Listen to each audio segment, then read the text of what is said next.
Assalamualaikum warahmatullahi wabarakatuh. Alhamdulillahirabbil alamin.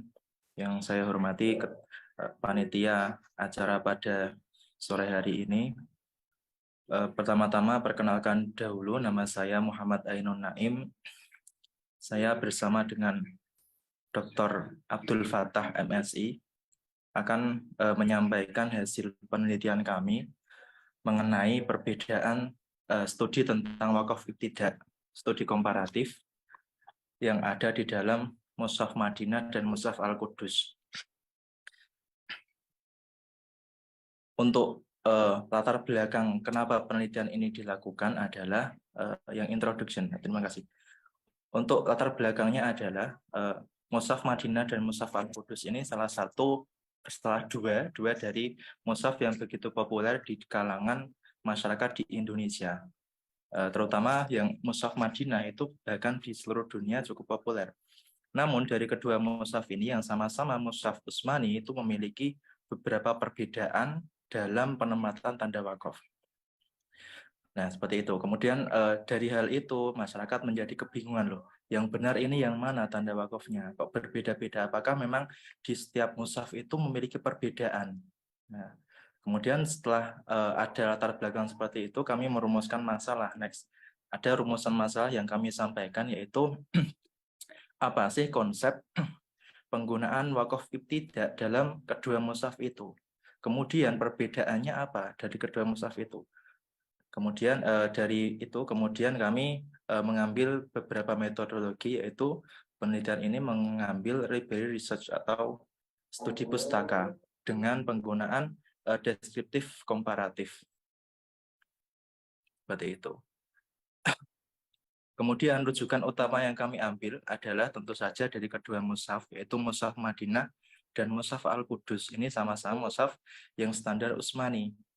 Kemudian juga dari kitab tentang wakaf ibtidah, yaitu karangannya dari Ad-Dani, Abu Amr Ad-Dani, yaitu Al-Muqtafa fi Bayanil Waqfi wal Ibtidah, dan juga Kitabul Waqfi wal Ibtidah karya As-Sajawandi.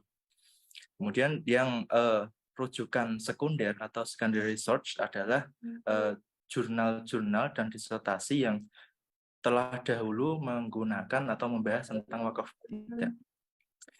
Dari metodologi itu kami menyampaikan atau kami mendapatkan hipotesa awal kami adalah kami mendapatkan hasil next wakaf and ibtidah result and discussion. Kami menemukan hasil next jika mushaf Madinah ini mengambil rujukan tanda wakafnya itu dari Abu Amr Ad-Dani. Bisa dilihat Abu Amr Ad-Dani di mushaf Madinah pun sudah tertera di situ. Kemudian yang mushaf Al-Qudus itu mengambilnya dari As-Sajawandi. Di sini juga diterangkan mengapa berbeda ya, karena memang mereka memiliki rujukan yang berbeda. Ad-Dani adalah ulama Al-Quran yang cukup senior dibanding yang lainnya, dan juga memiliki banyak sekali kitab di keilmuan Al-Quran yang lainnya. Kemudian tapi As-Sajawandi lebih populer dalam hal wakaf ibtidah, seperti itu. Next, selanjutnya. Sebelum kita bahas lebih lanjut, kita bisa perkenalan dengan kedua mushaf ini. Mushaf Madinah ini adalah mushaf yang dikeluarkan oleh Kerajaan Saudi. Ini untuk agar masyarakat di dunia, Islam di dunia ini menggunakan satu mushaf yang sama, yaitu mushaf Utsmani. Ini memiliki 30 juz, 114 surat, 6.236 ayat. Untuk adil ayatnya itu ikut, kalau tidak salah, madzhab Kufi, dan juga memiliki 604 halaman Al-Qur'annya. Untuk qiraatnya itu juga menggunakan qiraat Asim melalui riwayat Hafiz, dan juga untuk wakaf ibtidah seperti yang tadi kami sampaikan adalah menggunakan kitabnya Abu Amr Ad-Dani. Kemudian yang mushaf Al-Qudus yang selanjutnya, mushaf Al-Qudus ini adalah salah satu mushaf yang cukup unik karena ini mushaf milik salah satu pondok tahfidz yang ada di Kudus, dan juga menjadi rujukan bagi santri-santri tahfidz di Jawa, khususnya di Jawa dan juga di luar Jawa ada, yaitu mushaf Al-Qudus. Ini yang menerbitkan adalah Ma'had Tahfidz Yanbu'ul Quran Kudus. Ini banyak sekali digunakan. Ini juga sama menggunakan Mushaf Utsmani, standar Utsmani dengan 30 juz, 114 surat dan seterusnya. Namun yang membedakan adalah 603 halaman. Qiraatnya juga sama dan juga untuk wakaf tidaknya berbeda, yaitu memakai as-sajawandi. Next. Untuk selanjutnya adalah penggunaan tanda wakafnya di kedua mushaf ini juga berbeda. Di mushaf Madinah itu hanya menggunakan 5 tanda wakaf, yaitu ada mim, of, lam, jim, sod, lam, dan titik 3. Kemudian yang di mushaf Al-Qudus yang memiliki 2 lebih banyak, yaitu selain yang 5 tadi juga ada tambahan lam, alif, dan juga qaf. Nah, ini bisa dilihat, ini juga nanti dijelaskan di dalam mushafnya masing-masing. Kemudian untuk selanjutnya, komparasi. Nah, ini masuk ke intinya. Komparasi dari kedua mushaf ini yang kami temukan dan kami teliti adalah hanya tertuju pada surah Al-Qasas. Jadi tidak 30 juz. Hanya pada mushaf Al-Qasas, surat Al-Qasas, yaitu yang kami temukan adalah di dalam mushaf Madinah itu memiliki 80 tanda wakaf dengan 80 tempat wakaf dengan 4 tanda wakaf, seperti yang sudah tertera di tabel. Kemudian yang di Mushaf Al-Qudus itu memiliki 32 tempat wakaf lebih banyak, ada 112. Jadi Mushaf Al-Qudus ini memiliki tanda wakaf dan juga tempat wakaf yang lebih banyak. Seperti itu. Next, selanjutnya. Kemudian, apa sih perbedaan dan kesamaannya? Nah, ternyata setelah kami cari, setidaknya kami memiliki 3 pembagian atau 3 pengelompokan inti yang dari mushaf itu. Yang pertama adalah kedua mushaf memiliki tempat dan tanda wakaf yang sama. Nah, di sini kami menemukan ada 25 tempat wakaf yang memiliki tanda wakaf yang sama. Contohnya, di kedua mushaf sama-sama pada ayat itu atau kata itu memiliki tanda wakaf qaf lam sama.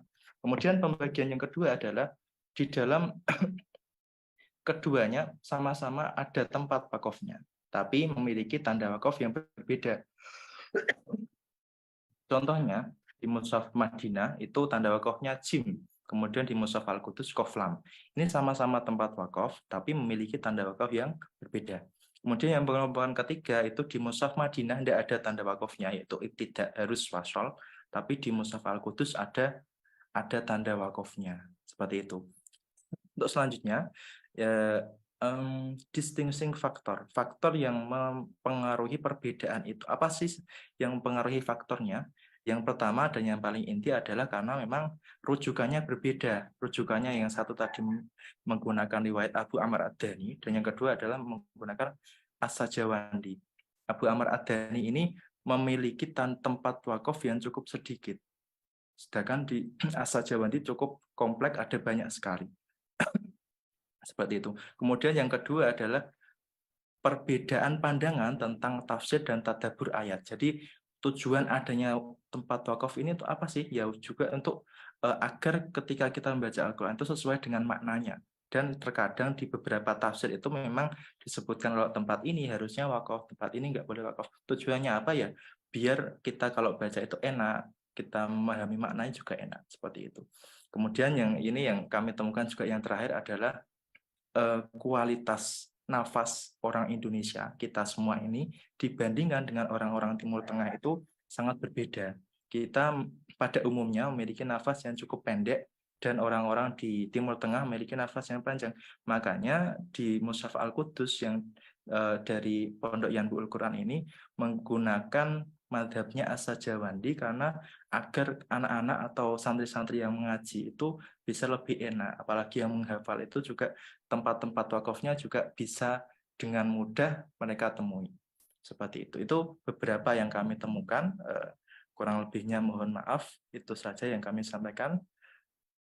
Allahumma arhamna bil Quran. Wassalamualaikum warahmatullahi wabarakatuh. Waalaikumsalam warahmatullahi wabarakatuh.